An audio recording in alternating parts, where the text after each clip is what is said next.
යාළුවනේ මේ තියෙන්නේ අපේ පතෝල මැස්ස. අපි මේකේ වවලා තියෙන MI short කොට පතෝල කියනවා විදිය. මම අද ඔයාලට කරලා දෙන්නේ side shoot එහෙම නැත්නම් ප්‍රතිඅංකුර ඉවත් කිරීම සහ mature leaves නැත්නම් මේරු කර ඉවත් කර ගැනීම. side shoot ඉවත් කිරීම සිදු කරනවා තනි වැලක් මැස්සට යවා ගැනීම සඳහා.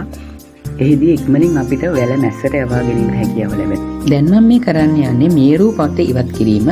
ඒක කරන්නේ වැල මැස්සට ගියාට පස්සේ බිම ඉඳන් අඩි 3ක් උසට තියෙන mature leaves නැත්තම් මේරු කොළ ඉවත් කිරීම සිදු කරනවා. ඒ වගේම ඔයාලට පේනවා කි අපේ මේ පතෝල වගාවට ඩවුනි මිල්ඩියු කියන විලීර රෝගය ආසාදනය වෙලා තිබෙනවා.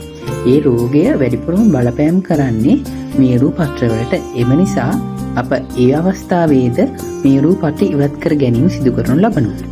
එයින් එම රෝගය අපිට පාලනය කර ගැනීමට හැකි වෙනවා. මම හිතනවා මේ වීඩියෝ එකෙන් පතෝල වගාව ගැන වැදගත් කරුණු කිහිපයක් ඔබට එකතු කර ගැනීමට හැකි වුණා කියලා. මාත් එක්ක එකතු වුණාට බොහොම ස්තුතියි.